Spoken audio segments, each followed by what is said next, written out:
এক ঐতিহাসিক সংকটে পড়েছে পাকিস্তান।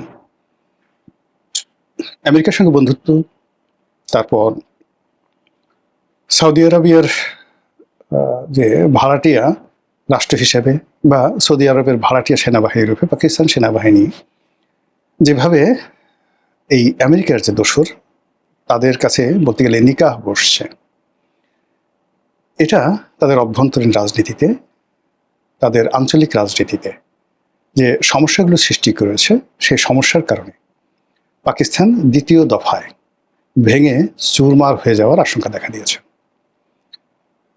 আপনারা জানেন যে 1971-এ তারা আমাদের সঙ্গে কি অপকর্ম করেছে।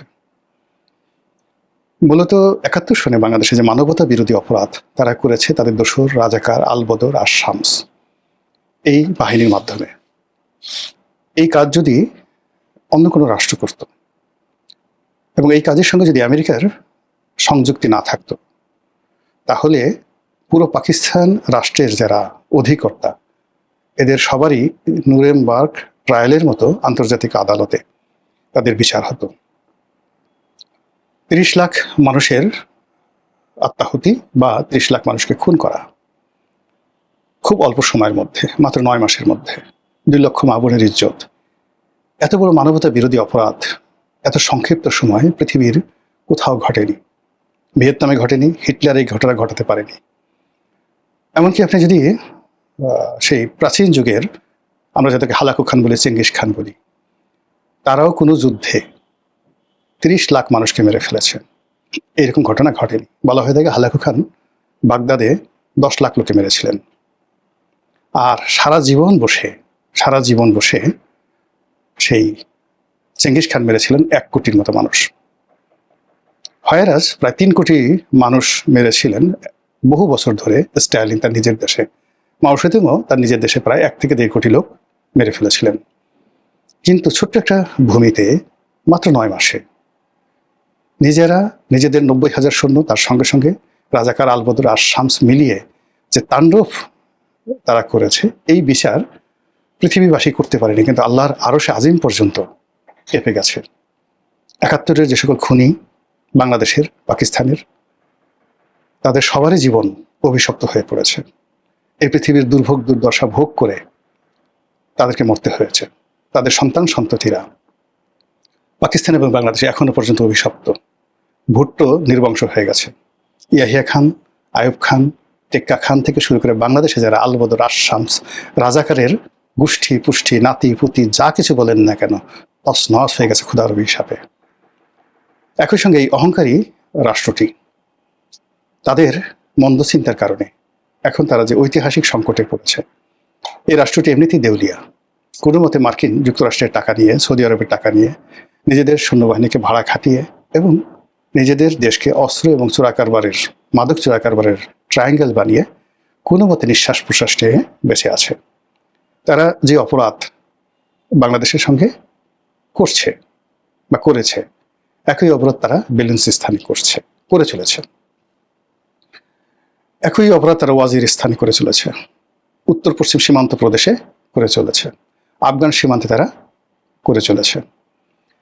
এর ফলে কি হলো, তাদের যে পশ্চিম সীমান্ত, পাঞ্জাব ফ্রন্ট বা ওয়েস্টার্ন ফ্রন্ট, তো পাকিস্তানের ইস্টার্ন ফ্রন্ট আর হলো যাকে বলা হয় ভারতের হলো ওয়েস্টার্ন ফ্রন্ট, এখানে সমতার ভিত্তিতে একটা মাঝে মধ্যে যুদ্ধ উত্তেজনা দেখা দেয়। কিন্তু এই মুহূর্তে সেই বেলুচিস্তান নিয়ে ইরান সীমান্তে এবং আফগান সীমান্তে, বেলুচিস্তানের সঙ্গে এই দুটো রাষ্ট্রের সীমান্ত রয়েছে। এই দুটো সীমান্তে যে ঘটনা ঘটছে, দুর্ঘটনা ঘটছে, তাতে করে কয়েক দফা ইরান এবং পাকিস্তান যুদ্ধ হয়ে গেছে, আবার সেটা থেমে গেছে। কয়েক দফা আফগানিস্তান এবং পাকিস্তান যুদ্ধ হয়ে গেছে এবং এখনো সীমান্ত উত্তেজনা চলছে। এরই মধ্যে সেই বেলুচিস্তান নিজেদের স্বাধীনতা ঘোষণা করছে। সবচেয়ে অবাক করার ব্যাপার হলো যে দীর্ঘদিন ধরে সারা পৃথিবীর মুসলমানরা যে ভারত অধিকৃত কাশ্মীর, জম্মু কাশ্মীর, সেই জম্মু কাশ্মীরের স্বাধীনতা দাবি করে আসছিল। অনেকে বলে আসছিল যে এই জম্মু কাশ্মীরকে পাকিস্তান যে অংশটি দখল করেছে, আজাদ কাশ্মীর, তাদের সঙ্গে একত্র করে দেওয়া হোক। অবাক করার ব্যাপার হলো যে আমরা বাংলাদেশ থেকে কাশ্মীরের স্বাধীনতা দাবি করছি, কিন্তু ভারতের যে জম্মু কাশ্মীর তারা কখনো স্বাধীনতা চাচ্ছে না। তারা চাচ্ছে যে নেহরু ডক্ট্রিন অনুযায়ী এটাকে যে একটা বিশেষ মর্যাদা দেওয়া হয়েছিল কাশ্মীরকে, ঠিক সেই বিশেষ মর্যাদা সম্পন্ন একটি স্টেট ঘোষণা করা হোক। তারা কখনো পাকিস্তানের সাথে যেতে চাচ্ছে না। অন্যদিকে আমরা এখান থেকে যেটা জানতাম যে আজাদ কাশ্মীর বলতে যেটা বোঝায়, অর্থাৎ পাকিস্তানের অধিকৃত কাশ্মীর, সেই কাশ্মীর পৃথিবীর স্বর্গ, তারা না জানি কত ভালো আছে। কিন্তু এখন দেখা যাচ্ছে যে তারা স্বাধীন হতে চাচ্ছে এবং ভারতের সাথে তারা একত্রিত হতে চাচ্ছে, জম্মু কাশ্মীরের সাথে একত্রিত হতে চাচ্ছে, এবং লাখ লাখ মানুষ আন্দোলনে নেমে পড়েছে এবং তাদেরকে রীতিমতো যে স্টিম রোলার চালাচ্ছে, অত্যাচারের স্টিম রোলার চালাচ্ছে পাকিস্তান, এতে করে এই যে আজাদ কাশ্মীর, এরপর বেলুচিস্তান এবং অন্যান্য এই আফগানিস্তানের সাথে তাদের আরেকটা যে প্রদেশ আছে, সেটা স্বাধীনতা ঘোষণা যে কোনো সময় করে ফেলতে পারে। এরই মধ্যে যে সমস্যাটা দেখা দিয়েছে সেটি হলো তারা মার্কিন তাবেদার রূপে দুটো অপকর্ম করেছে। এক নম্বর অপকর্ম করেছে, তারা নির্বিচারে আফগানিস্তানে হামলা চালিয়েছে, কাবুলে হামলা চালিয়েছে। এখানে হলো ডোনাল্ড ট্রাম্প কাবুল আবার দখল করতে চাচ্ছে, এ গেল একটা। দুই নম্বরে তারা যে কাজটি করছে সেটা হলো সৌদি আরবের সঙ্গে তাদের একটা কৌশলগত চুক্তি তারা করেছে যে সৌদি আরব যদি আক্রান্ত হয় তাহলে তারা সৌদি আরবের পক্ষে যুদ্ধ করবে। সাম্প্রতিক সময় সৌদি আরবের একটা ঘাঁটি আছে, মার্কিন ঘাঁটি, সেই মার্কিন ঘাঁটিতে ইরান আক্রমণ করেছে।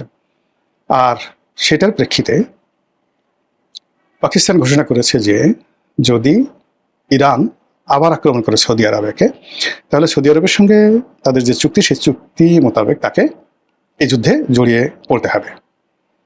এখন ইরানের সঙ্গে যদি যুদ্ধে জড়ায়, ইরান চাচ্ছে যে পাকিস্তান যুদ্ধে জড়াক, রাশিয়া চাচ্ছে পাকিস্তান যুদ্ধে জড়াক, আমেরিকাও চাচ্ছে, ভারতও চাচ্ছে, এমনকি আফগানিস্তানও চাচ্ছে। আর যদি সেই যুদ্ধে জড়ায় তাহলে যেটা হয়, আমেরিকার যারা বন্ধু হয় আসলে তাদের আর কোনো শত্রু দরকার হয় না। এই যুদ্ধে যদি পাকিস্তানের খরচ হয় 100 টাকা, বড় জোর 2 থেকে 3 টাকা দেবে আমেরিকা, 4 থেকে 5 টাকা দেবে সৌদি আরব, এরপরে তারা দেবে না। কিন্তু যুদ্ধ যখন শেষ হবে তখন দেখা গেল যে তাদের এই রাষ্ট্রটি ভেঙে খান খান হয়ে গেছে। এমনকি সিন্ধু, পাঞ্জাব এরাও একত্র থাকতে পারবে না, পাঞ্জাব আলাদা হয়ে যাবে, সিন্ধু আলাদা হয়ে যাবে। তো এরকম একটি অবস্থার মধ্যে পুরো দেশের যে রাজনীতি, সেই রাজনীতির কোনো নেতৃত্ব নেই। ইমরান খান জেলখানাতে, যারা দেশপ্রেমিক রাজনীতিবিদ আছেন তাদেরকে ঝেঁটিয়ে বিদায় করা হয়েছে।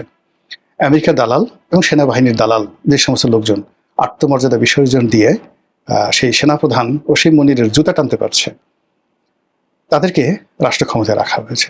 এই দুর্বল নেতৃত্ব দিয়ে, এই নতজানুরের নেতৃত্ব দিয়ে এত বড় পরমাণু শক্তিধর একটি রাষ্ট্রকে নিয়ন্ত্রণ করা যায় না। আবার পাকিস্তান ভেঙে যাওয়া নিয়ে গুরুত্বপূর্ণ তথ্য দিল গোলাম মাওলা রনি। ওই সময় আমেরিকা ঘোষণা করেছিল যে পাকিস্তানের কাছে যে পরমাণু বোমা রয়েছে বা পরমাণু প্রযুক্তি রয়েছে, ওটা তারা ওখানে রাখা নিরাপদ মনে করছে না, তারা সেখান থেকে নিয়ে আসবে। এবং যখন ইরানের সঙ্গে পাকিস্তানের সঙ্গে এরকম একটা যুদ্ধ লেগে যাবে এবং সৌদি আরব যদি এখানে যুক্ত হয়ে যায়, পুরো মুসলিম বিশ্ব তছনছ, এবং সেক্ষেত্রে আমেরিকা যে জিনিসটি চাচ্ছে সেই জিনিসটি বাস্তবায়িত হবে। এতে করে আমরা সারা দুনিয়াতে মুসলমান জাতি হিসেবে যতটা না একটু সফলতার মুখ দেখছিলাম বা যতটা আশান্বিত হয়েছিলাম, পুরো জিনিসগুলো মুখ থুবড়ে পড়বে। আর অন্যদিকে বাংলাদেশে পাকিস্তান কেন্দ্রিক, পাকিস্তানকে আব্বা ডাকেন, পাকিস্তান জিন্দাবাদ বলে যারা হুমড়ি খেয়ে পড়েন, তো সেই সমস্ত লোকজন যারা আছেন, সেই সমস্ত লোকজনও কিন্তু নতুন করে বিপদে পড়বেন। মহান আল্লাহ আমাদের সবাইকে হেদায়েত দান করুন এবং হেফাজত করুন। আসসালামু আলাইকুম ওয়া রাহমাতুল্লাহি ওয়া বারাকাতুহু।